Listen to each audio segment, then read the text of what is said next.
அன்புக்குரிய சகோதர சகோதரிகளே, தூய லூர்தானினுடைய அன்பு பக்தர்களே,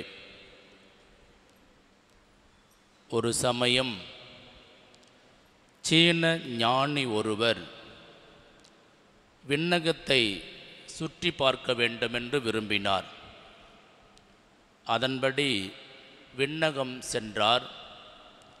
அங்கு மோட்சத்தையும் நரகத்தையும் பார்க்க வேண்டுமென்று ஆசைப்பட்டார். முதலில் நரகத்திற்கு சென்றார். அங்கு பலவிதமான உணவுகள் ஆயத்தமாக, பல வகையான பழ வகைகள் என அறுசுவை உணவு ஆயத்தமாக சுட சுட இருக்கின்றது. ஆனால் அங்கு உள்ள மனிதர்கள் அனைவரும் எலும்பும் தோலுமாக இருக்கின்றார்கள். சிலர் இறந்து கொண்டிருக்கின்றார்கள். சிலர் பசியால் சத்தம் எழுப்பி கொண்டிருக்கிறார்கள். இவருக்கு ஒன்றும் புரியவில்லை.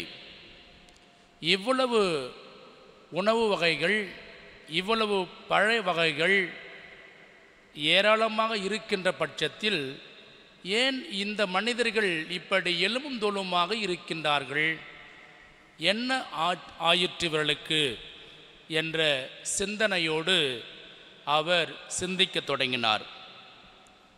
அதில் ஒரு நிபந்தனை, தன் முன்பாக இருக்கின்ற உணவை எடுத்து கையை மடக்காமல் உண்ண வேண்டும்.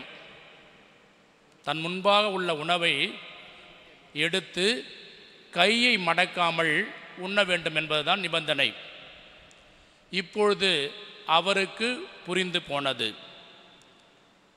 இதே சிந்தனையோடு மோட்சத்தையும் சுற்றி பார்க்க சென்றார்.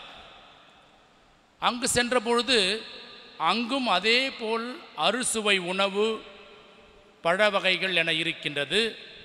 அங்கு உள்ளவர்கள் எல்லாம் மிக அழகாக உடல் ஆரோக்கியத்தோடு இருப்பதை பார்க்கின்றார். இது எப்படி?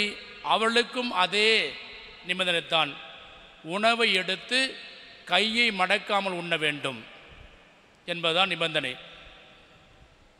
இந்த இரண்டிடத்திலும் நடந்த நிகழ்வு ஒன்றுதான். நரகத்தில் உள்ளவர்கள் தான் உண்ண முடியவில்லை, மற்றவருக்கும் அதை கொடுக்க விரும்பவில்லை. எனவே அவர்கள் பசியாக, பட்டினியாக இறந்து கொண்டிருந்தார்கள். மோட்சத்தில் இருந்தவர்கள் தன் கையால் உணவை எடுத்து அடுத்தவருடைய வாயில் அப்படி கையை மடக்காமல் கொடுத்தார்கள்.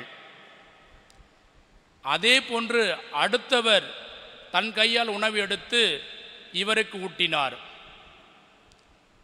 அங்குள்ள மோட்சத்தில் உள்ள அத்தனை பேரும் மகிழ்ச்சியோடு உணவு உண்டார்கள், உடல் ஆரோக்கியத்தோடு இருந்தார்கள். ஆண்டவர் இயேசுவில் அன்புக்குரிய சகோதர சகோதரிகளே, தன்னலம் எப்பொழுதும் நரகமே, பிறர் நலம் எப்பொழுதும் பேரின்பமே, பேர் ஆனந்தத்தை கொண்டு வரும். நம்மிடம் இல்லாதது என்று ஒன்று இல்லை. நாம் எங்கு இருந்தாலும் கடவுளுடைய அருள் இருக்கும். ஆனால் அவற்றை எப்படி பயன்படுத்துகின்றோம்? எனக்கு பயன்படவில்லை, எனக்கு கிடைக்காது, யாருக்கும் கிடைக்கக்கூடாது. எனக்கு கிடைக்காது, யாருக்கும் கிடைக்கக்கூடாது. நான் உண்ண முடியவில்லை, நான் ஏன் அவனுக்கு உணவு ஊட்ட வேண்டும்? நல்ல சிந்தனை தானே, நல்ல பழக்கம் தானே. எனக்கு கடவுளுடைய அருள் கிடைக்கவில்லை, அவனுக்கு எப்படி கிடைக்கலாம்? கிடைக்க விட்டுடுவேனா? நல்ல சிந்தனை தானே. எனக்கு ஆசீர்வாதம் கொடுக்கப்படவில்லை, அவனுக்கு கொடுக்கலாமா? நல்ல சிந்தனை தானே. நிறைய சிந்தனை இல்லையா? இதைத்தான் நரகத்தில் உள்ளவர்கள் செயல்பட்டார்கள். நான் உண்ண முடியவில்லை, நான் ஏன் அவனுக்கு ஊட்ட வேண்டும்? உணவு இருந்தும் பசியால், பட்டினியால் மாண்டார்கள், முணங்கி போனார்கள். அதே மோட்சத்தில் உள்ளவர் என்ன பண்ணார்கள்? மற்றவருக்கு பகிர்ந்து கொடுத்தார்கள், தன் உதவி செய்தார்கள். பிறர் சிநேகம், அங்கு மகிழ்ச்சி, நிறைவு, உடல் ஆரோக்கியம் எல்லாம் இருந்தது. இது அர்த்தமுள்ள வாழ்வு என்ற புத்தகத்திலிருந்து ஒரு துணுக்கு. இது ஒரு சின்ன ஒரு துணுக்கு தான், ஒரு கதைத்தான். ஆனால் இதை நம்முடைய வாழ்க்கைக்கு கொண்டு வருவோம். நாம் எல்லாரும் எப்படிப்பட்ட மனநிலையோடு இங்கு வந்திருக்கின்றோம்? மகிழ்ச்சியை, நிறைவை, ஆரோக்கியத்தை, சந்தோஷத்தை பெற்றுக்கொள்ள வேண்டும் என்று தான் இங்கு வந்திருக்கின்றோம். இந்த இடத்தில் இவற்றைக்கெல்லாம் குறை ஒன்றும் கிடையாது. நீங்கள் தேடி வந்திருக்கின்ற இந்த இடத்தில் இறைவனுடைய அருளுக்கும் ஆசிருக்கும் மகிழ்ச்சிக்கும் நிறைவுக்கும் பற்றாக்குறை இல்லை, பஞ்சமில்லை. என்ன தெரியுமா பஞ்சம்? பகிராக்குறை பஞ்சம். நாம் பகிர்ந்து கொள்ள விரும்பவில்லை. எத்தனை பேர் பிறருக்காக ஜெபிக்க வந்திருக்கின்றோம்? எத்தனை பேர் பிறர் நல்லா இருக்க வேண்டும் என்று ஆசிக்கின்றோம்? எத்தனை பேர் இதெல்லாம் எல்லாருக்கும் கிடைக்க வேண்டும் என்று வந்திருக்கின்றோம் என்றால் ஒரு சின்ன பெரிய கேள்விக்குறிதான், ஒரு சின்ன பெரிய கேள்விக்குறிதான். இந்த சிந்தனையோடு இன்றைய முதல் வாசகத்திற்கு செல்வோம். ஒரே மனிதன் ஒரே கல்லில் 3 மாங்காய் அடிக்கிறார். ஒரு மனிதன் ஒரே கல்லில் 3 மாங்காய் அடிக்கிறார். யாரு? சாலமோன். ஒரு கல்லு தான் விட்டாரு, 3 மாங்காய் விழுது அவருக்கு. எப்படி ஒரு அற்புதம் பாருங்க. உனக்கு என்ன வர வேண்டும்? என்ன சொல்லிருக்கலாம்? எனக்கு அது கொடு இது கொடுன்னு கேட்டிருக்கலாம். கேட்கலையே. என்ன பண்ணுற? மக்களுக்கு நீதி வழங்க எனக்கு ஞானத்தை கொடு. எனக்குன்னு கேட்கல. எப்போ கேட்கிறாரு பாருங்களா? மக்களுக்கு. எவ்வளோ ஒரு நாசுக்கான வார்த்தை பாருங்க. அதான் ஞானம். எவ்வளோ ஒரு எளிமையான வார்த்தை பாருங்க. எவ்வளோ ஒரு சமயோசன சிந்தனை.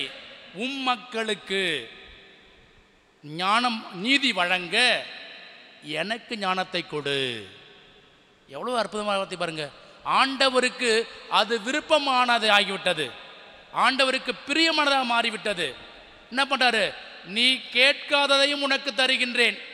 உன்னை போல் யாரும் கிடையாது, உனக்கு நீண்ட ஆயுள், எல்லாம் உனக்கு தான். என்ன பாருங்க, ஒரே ஒரு பதில், ஒரே ஒரு கேள்வி, 3 விதமான ஆசீர்வாதங்களை பெற்றுக்கொள்கின்றார். ஆம் அன்புக்குரிய சகோதர சகோதரிகளே, சாலமோனுக்கு மட்டுமல்ல, யாரெல்லாம் இத்தகைய சமயோசன சிந்தனையோடு இறைவன் நோக்கி மன்றாடுகின்றார்களோ, இறை விருப்பத்தை உணர்ந்து செயல்படுகின்றார்களோ, இறை விருப்பத்திற்கு ஏற்றவாறு தங்கள் வாழ்க்கை பாதை அமைத்துக் கொள்கின்றார்களோ, அத்தனை பேரும் பேரின்பத்தை பெற்றுக்கொள்வார்கள். யாரெல்லாம் சுயநலத்தோடு, யாரெல்லாம் தான் தனக்கு மட்டும்தான் என்ற நினைவில் இருக்கின்றார்களோ, அங்கு எல்லாம் இருந்தும் வாழ்வு நரகமாகும். ஆனால்தான் தன்னலம் நரகமாகும், பிறர் நலம் பேரின்பத்தை கொண்டு வரும். ஆம் அன்புக்குரிய லூர்து அன்னையினுடைய அன்பு பக்தர்களே, நாம் எல்லாரும் பல்வேறு விதமான வரங்களை வேண்டி இந்த இடத்திற்கு வந்திருக்கின்றோம். என்னென்ன வரம்? என் குடும்பத்திற்கு ஆசீர், என் பிள்ளைகளுக்கு நல்லதொரு வாழ்க்கை, நல்லதொரு வரன் கிடைக்க வேண்டும், என் குடும்பத்தில் ஒரு நல்ல சுகம் கிடைக்க வேண்டும், எங்களுடைய தொழில் முன்னேற்றம் அடைய வேண்டும் என்று பலவிதமான என்ன உணர்வுகளோடு இங்கு வந்திருக்கின்றோம். தவறு ஒன்றுமில்லை. அதே வேளையில் நாம் எல்லாருக்குமாக இறைவன் விரும்புகின்ற விதமாக நமது மன்றாட்டுகளை ஆண்டவன் வைப்போம். எல்லாரும் வாழ்வு அடையும்படி, எல்லாரும் மீட்படையும்படி, எல்லாரும் நலமாயிருக்கும்படி, எல்லாருக்கும் ஆசை கிடைக்கும்படி மன்றாடி பார்ப்போம். நிச்சயமாக நாம் விரும்புகின்ற மன்றாட்டு நிறைவே கிடைக்கும். தமிழ் ஒரு அழகான பழமொழி, நீ அவ்வாறு ஒன்று உண்டு, ஊரான் பிள்ளை ஊட்டி வளர்த்தால் தான் பிள்ளை தானாக வளரும். மற்ற பிள்ளைகளுக்கு பென்சில் வாங்கி தரது கிடையாது பேர். மற்ற பிள்ளைகளுக்கு பென்சிலு நோட்டு வாங்கி கொடுத்தா நம்ம பிள்ளை படிச்சுன்னு அர்த்தம் கிடையாது. என்ன அர்த்தம்? ஊரான் பிள்ளை, உன் வீட்டு மருமகளுக்கு நீ நன்றாக உணவு கொடுத்து பாதுகாத்தீரென்றால் உன் மருமகளுடைய வயிற்றில் வளர்கின்ற உன்னுடைய வாரிசு நன்றாக இருக்கும்.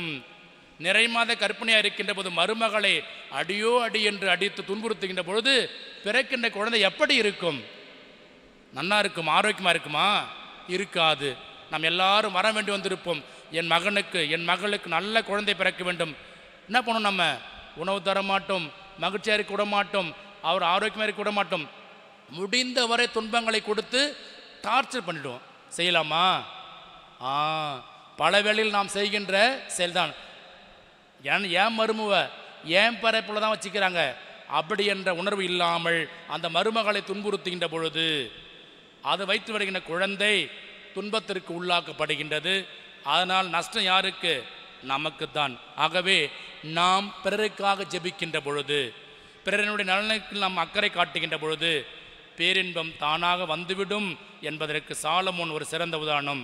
அதே போன்று யோபு புத்தகம் 42ஆம் அதிகாரம் 10 இறைவசனத்தை வாசி பாருங்கள். யோபு தன் நண்பருக்காக மன்றாடிய பிறகு ஆண்டவர் செல்வங்கள் எல்லாம் மீண்டும் அவருக்கு நல்கினார். யோபு தன் நண்பர்களுக்காக மன்றாடின பிறகு ஆண்டவர் செல்வங்களை எல்லாம் மீண்டும் நல்கினார். ஆம் அன்புக்குரியவர்களே, பிறருக்காக நாம் ஜெபிக்கின்ற பொழுது, பிறருக்கு நாம் ஆசி கூறுகின்ற பொழுது, பிறருக்கு நாம் உதவுகின்ற பொழுது அவையெல்லாம் நமக்கு மிகப்பெரிய ஆசீர்வாதத்தை கொண்டு வரும். சாலமோன் எவ்வாறு ஆண்டவருடைய செயலாக படைக்கப்பட்ட மக்களுக்கு நன்மை செய்ய விரும்பினாரோ, நீதியை வழங்க விரும்பினாரோ, இறைவன் அவருக்கு 1க்கு 3 மடங்கென நிறை ஆசிரை கொடுத்து பாதுகாத்தார். நீங்களும் நானும் இறை விருப்பத்தை உணர்ந்து இறைவன் விரும்புவதற்கு ஏற்ப நமது மன்றாட்டிலும் ஜெபங்களும் பக்தி முயற்சிகளும் அமைந்திட தன்னலம் தவிர்த்து பிறநலத்தோடு பேரின்பத்தை பெற்று வாழ அன்னையின் வழியாக தொடர்ந்து மன்றாடி ஜெபிப்போம். இறைவனை சென்றென்றும் வாழ்த்த பெறுவாராக.